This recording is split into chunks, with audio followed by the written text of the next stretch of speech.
Matric class Sindh board chapter number 5 और इसकी miscellaneous exercise number 5 को हम डिस्कस करेंगे, जिसका क्वेश्चन नंबर 6 है सिंप्लीफाई।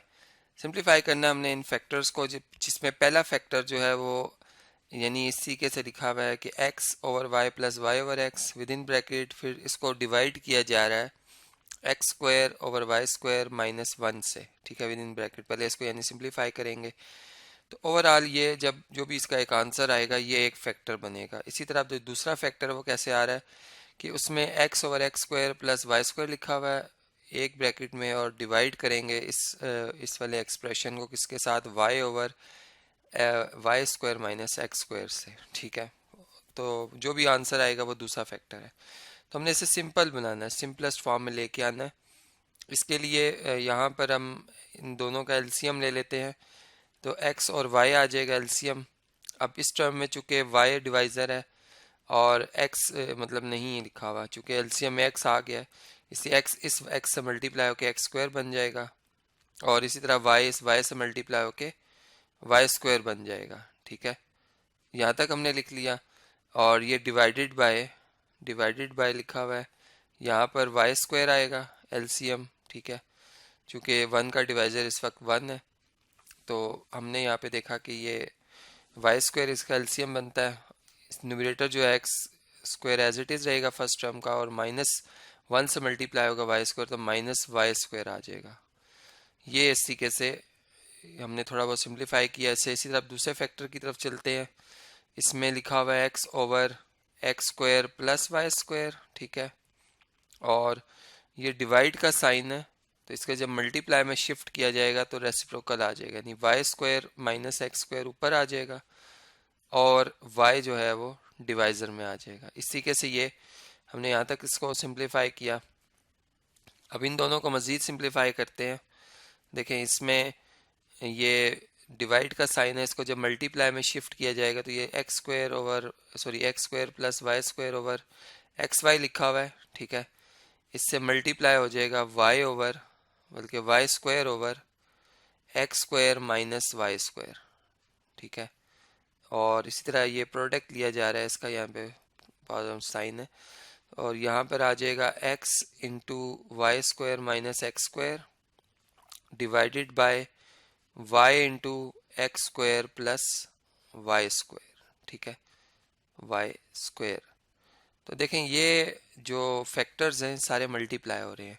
ये x square plus y square जो है इस एक्स स्क्वायर वाई स्क्वायर से x square plus y square से कैंसिल हो जाएगा, ठीक है। जबकि ये वाई स्क्वायर है और ये सिंपल वाई कैंसिल हो जाएगा, यानी वाई की पावर 1 रह जाएगी, और ये वाई इस वाई को कैंसिल कर देगा, जबकि ये एक्स इस एक्स को कैंसिल कर देगा। तो ओवरऑल हमारे पास जो एक्सप्रेशन रहेगा, अगर हम यहाँ पे देखें तो ये y square minus x square रह जाएगा, ओवर डिवाइज़र में अगर आप देखें तो वो X square minus Y square है, x square minus Y square है। अब अगर हम ऊपर वाले एक्सप्रेशन में से नेगेटिव साइन कॉमन ले लेते हैं तो हमारे पास क्या रिजल्ट आ जाएगा। नेगेटिव साइन कॉमन लेने से या -1 कॉमन लेने से जो टर्म नेगेटिव साइन के साथ है वो पॉजिटिव साइन के साथ हो जाएगी, और जो पॉजिटिव साइन वाली टर्म है वो नेगेटिव वाली बन जाएगी, यानी X square minus Y square आ जाएगा over x square minus Y square, ठीक है। अब देखें यहाँ से x square minus Y square, X square minus Y square से कैंसिल, दोनों एक दूसरे के रेसिप्रोकल जो है वो एक्सप्रेशंस हैं। तो ओवरऑल हमारा आंसर क्या आ जाएगा, -1, ठीक है। तो इसी के से ये क्वेश्चन हमारा कंप्लीट हो जाता है।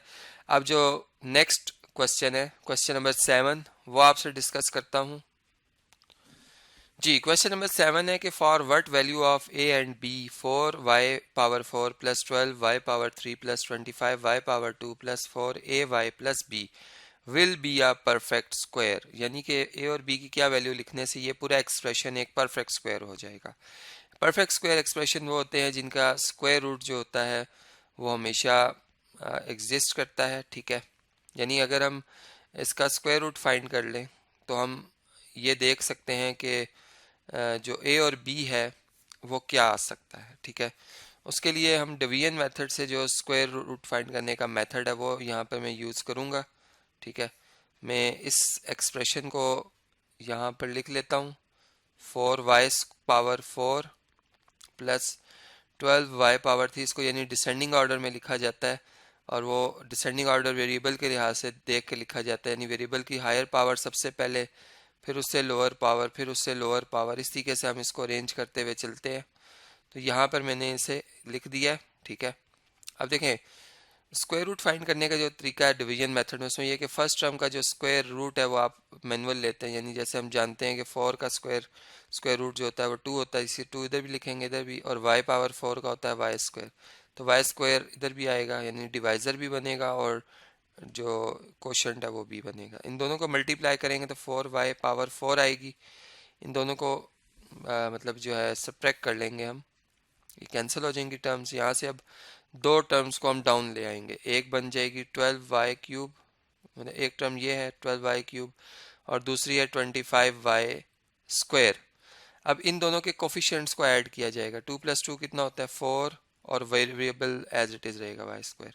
अब 4y स्क्वायर को अगर हम देखें तो 3y से मल्टीप्लाई करने से, पॉजिटिव 3y से मल्टीप्लाई करने से 12y क्यूब आता है। इससे 12 वाई क्यूब लाने के लिए जिस नंबर से मल्टीप्लाई किया गया है उसको हम इधर भी ऐड करेंगे, यानी ऊपर भी न्यूमरेटर में भी आएगा, सॉरी मतलब क्वोशंट में भी आएगा और डिवाइज़र में भी। अब 4y स्क्वायर 3y से मल्टीप्लाई होगा तो 12y क्यूब और प्लस इंटू प्लस प्लस 3 3 ज़ा 9y स्क्वायर आ जाएगा।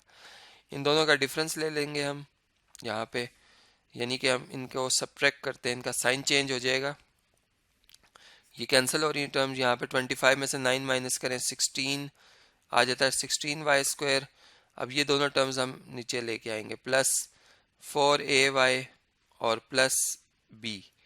अब आप देखें यहाँ पर 4y स्क्वायर तो एज इट इज़ आएगा, लेकिन ये जो कोफिशिएंट है 3 और 3 ऐड होके 6y हो जाएंगे।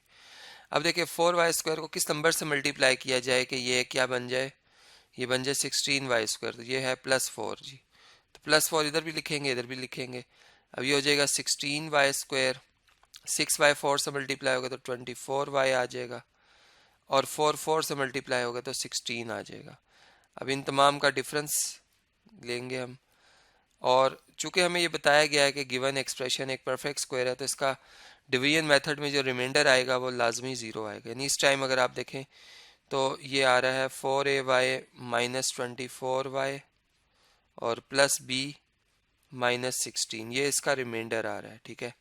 और चूंकि हमें बताया गया कि गिवन एक्सप्रेशन एक परफेक्ट स्क्वायर एक्सप्रेशन है तो रिमाइंडर मस्ट बी 0। तो यहाँ पर फिर हम ये एक बात लिखेंगे कि रिमाइंडर मस्ट बी 0, ठीक है। और इसको मज़ीद सिंप्लीफाई कर लेते हैं, यहाँ पर लिखते हैं पुट रिमाइंडर मींस r जो है वो इक्वल्स टू 0।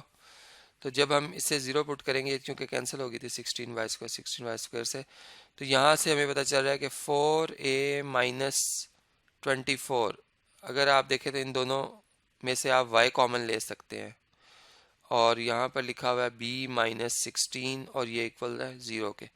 अब देखिए ये एक एक्सप्रेशन है जो बराबर है 0 के, इसका मतलब कि अगर लेफ़्ट साइड 0 है तो राइट साइड भी 0 है। अगर हम लेफ़्ट साइड पे देखें तो दो टर्म्स हैं, यानी y का जो ये कोफिशिएंट है और ये जो टर्म है, अगर ये 0 होंगे तो 0 आएगा, चूँकि 0 + 0 क्या होता है, वो 0 होता है, ठीक है। तो इसका मतलब कि हम 4a माइनस 24 को भी 0 के इक्वल पुट करेंगे, और इसी तरीके से b माइनस 16 को भी 0 के बराबर जो है वो लिखेंगे, ठीक है। तो ही हम a और b की वैल्यू भी फाइंड आउट कर सकते हैं। अब यहाँ से a जो है वो क्या आ जाएगा, यानी पहले 4a इक्वल आएगा 24 के, चूँकि माइनस हो रहा है उधर जाके ऐड हो जाएगा, और a बराबर आ जाएगा 24/4 के, और 24 को अगर आप 4 से डिवाइड करें तो 6 आता है, यानी a की वैल्यू 6 आ रही है और b की वैल्यू के लिए 0 + 16 हो जाएगा, b की वैल्यू जो आ रही है वो पॉजिटिव 16 आ रही है। तो इसी के से a और b वो हम फाइंड आउट कर सकते हैं। अब इस वीडियो को मैं कंटिन्यू कर रहा हूँ नेक्स्ट वीडियो में, जिसमें मैं नेक्स्ट जो क्वेश्चन नंबर 8 और इस ऑनवर्ड जो क्वेश्चन आ रहे हैं इस एक्सरसाइज के, वो आपसे एक एक करके मैं डिस्कस करूँगा।